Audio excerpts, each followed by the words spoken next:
Yo, how are we doing, guys? Today we're going to be taking a look at The Dice Man by Luke Rhinehart, inverted commas. Well, the reason for the inverted commas is because the book's actually written by George Cockcroft. It was released in 1971, and he uses the pseudonym of Luke Rhinehart because Luke Rhinehart plays the main narrator in the story. So, to give a kind of weird sense of realism to it, I suppose. But also that in real life, the George Cockcroft author actually did engage in this dice life, as it's known throughout the books. Because there is two, I think, or even three of them now. But if you've never heard of the book, it tells the story of Luke Rhinehart, who's a psychiatrist, married, got 2 kids, living in New York. And his life's pretty cushy, really. It's all law and order and everything's structured. And that's the whole problem for him, really. He's considering suicide at the beginning until one night he decides, after seeing a dice, that if the die shows a number 1, then he's going to rape his neighbour downstairs. It just so happens to be a 1. And when he goes down, her name's Arlene. They've been friends kind of things for years. He basically tells her, I've come downstairs to rape you. She lets him in, and it's not rape. It's she's kind of had a crush on him for quite a long time, so it kind of turns into a moderately disappointing affair for him. But the whole idea of this dice life really starts to settle in. The book was banned in a couple of countries due to its subversive nature. But for some reason, looking it up, no one mentioned that it's transgressive fiction. Again, it's another thing that I can't really see why it wouldn't be, because it's transgressive as fuck. Not only does it open within the 35th page with a declaration of intended rape, though it's not rape really. It's not rape at all, actually. In fact, it's just, the kind of the buzzword is in there. A lot of people complained about that, saying like, "Oh, I can't believe that went that far straight away." But really, it is planted in his head straight away anyway, because he's got a lot of clients, and one of them's a fucking lunatic who claims that he likes raping little girls and shit like that. So the idea is kind of planted anyway, and I think the whole notion of it is the reason it goes into the shock value straight away is because of the upcoming events within the novel. I mean, he doesn't just, there's murder, there's fucking homosexuality he dabbles in, and all through the dice, basically. So his whole existence from then on is decided within a roll of the dice. Whilst you could argue that the decisions or the potential decisions that he makes are all his, so therefore he is still in control, it does become more random in some instances, because other people get to decide what he's going to do. He gets his kids to play along with it, and eventually it basically just goes into complete anarchy.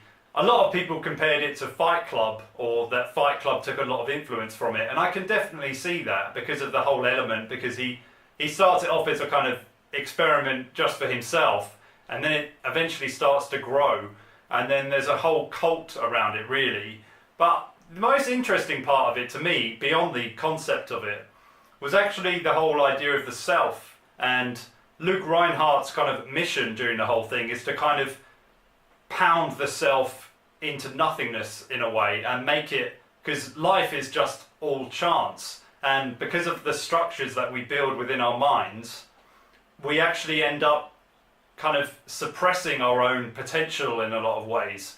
Whereas if you start to do stuff that you don't really want to do, i.e. fuck a dude, then you will at least expand your horizons, and then therefore, because the element of the whole self is an illusion anyway, you're better off leaving it all to chance, and then you might actually live a more fulfilling life in a lot of ways, because the constructs of your own personality are all built around these kind of rituals and routines and yada yada yada and society's rules. When he's like, fuck society's rules, let's just embrace the dice and carry on that way. And similarly, like in Fight Club, it basically starts to become a massive, almost global affair where people start hearing about it you know, all over the place, and then there's people involved, and then they're setting up kind of cult retreats where people can. One of them was called something like "Fuck Without Fear" program, and then that's just a bunch of random people who don't know each other just agreeing to sleep with each other even if they find each other repulsive and stuff like that. And what he's interestingly trying to do is also subverting the whole idea of free will, because yeah, we might all believe we have it, but really when we look back at decisions we've made and places we've been and you know, other things that we've done, how in control of it were we really, you know, and how many times do you actually regret decisions you've made even though you still entertain this idea of being free within the choices that led you to it or made you commit it. So that for me was the most interesting part. My main criticisms of it, it does get a little bit lost in its own idea. The book's it's not massively long, but it's about, it's over 500 pages. So it gets a little bit long. I mean, even the whole book was supposedly decided because of a roll of a die. Luke Rhinehart wrote it as one of his options, rolled it out, and then he had to write a 160,000 word novel or something like that. So that's kind of, the actual concept in itself, although it does really gear the story along and it does make it random in a sense, it's still pretty well structured. And the anti-psychiatry element of it I really liked, especially I think during the time, because it was released in 71, I think within that time psychiatry was pretty massive, but it was also taking on a quite extreme element where everything you do is always connected to the mother figure and blah blah blah. And I think what Cockcroft, or Rhinehart if we want to call him that, was really kind of taking the piss out of that quite a lot, and it makes it hilarious in a lot of places, and it really does make you question your own kind of decision making and stuff like that. And it does, I mean, although you would never although you could start doing it in real life, you know, you're too aware of what the consequences would be and things like that, but it does make it for a very thrilling read, I would say. Despite it being too long, you'll piss through it because it's very addictive, and you're just kind of waiting for what shenanigans he's going to get up to next, and how he infiltrates his own kind of industry and in the psychiatric kind of units. And there's parts where he like lets clients go free when they're, you know, mentally ill and stuff like that, and he's just like, he just embraces chaos basically. The ending is typical for what you'd expect from it, I suppose. It's not groundbreaking or anything like that. It doesn't lead to any kind of, you know, conclusive kind of ending or anything like that, but I suppose it can't in a lot of senses because it takes on a life of its own. It kind of briefly ends it there, and that was fine for me. My only beef with it was the fact that I did find it a bit too long, and it's a bit self-referential at times. It gets so involved in its own idea that it almost folds in on itself, but for me it did still stay strong, and it still makes you question quite a lot of stuff, and it's a very thought-provoking book in a very pulpy kind of written way, which it makes it all the more entertaining, I found. I mean, it is subversive as fuck as well.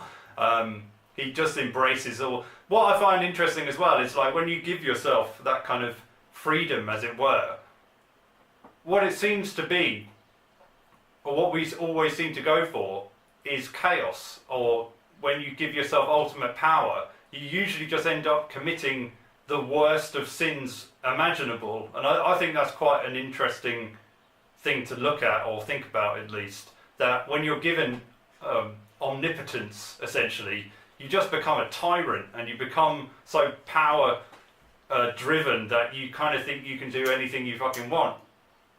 And the lust to just fucking destroy everything seems to be the most prominent of choices, which is quite, well, aside from being troubling, it's quite fascinating, I find. It's like, do we have this propensity or this proclivity to just fucking destroy everything? Like, if you have, you know, if you could do everything with a with impunity, how far would you take it if you knew you'd get away with it and you would suffer no repercussions? How far would you take your own kind of power kind of thing? And this is what it kind of explores. I found a lot of people on Goodreads completely missed that concept and kind of judged it just on its kind of shock value content, which is completely misleading really, because you can't take it completely literally. It's more of a kind of interesting experiment almost, and it's a very fascinating idea. I'm surprised it hasn't been turned into a film or even a series, to be honest, because it would make for a really good watch. Like in a very Fight Club sense, like the way that progresses, and really what it's kind of looking at is the kind of whole construct of a personality, and because he makes him a psychiatrist, it fits very well within that, and a lot of those questions make it very interesting.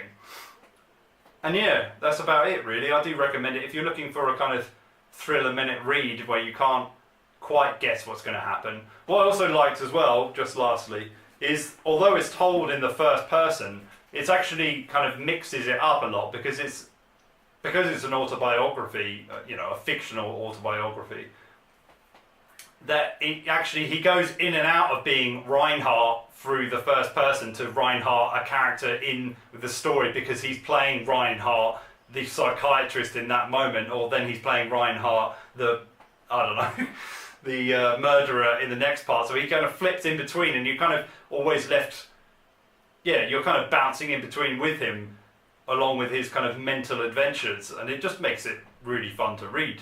My only beef, like I said, was it's a little bit too long, and it falls in love with its own idea a little bit too much. But apart from that, it's fucking great. I really enjoyed it, and yeah, I recommend it if you're looking for something a bit dirty, but also a bit pulpy, bit of fun. It's really fun to read as well, so that's my main thumbs up for it, I suppose. And yeah, that's it from me. Hope you enjoyed this, and the next time you're undecided on what you should do, write down your options on a bit of paper and roll the fucking dice. But don't put "I'm gonna kill my neighbour" or something like that. That's just, keep it reasonable, I suppose. Or do it, I don't care. Fucking hell, it's your life. If that's what you want to do. Maybe you should dive into your secret desires. I don't know. Do what the dice tells you to do. Live the religion. Up to you. Or not. I don't know. No, none of your decisions are yours. You do know that, right?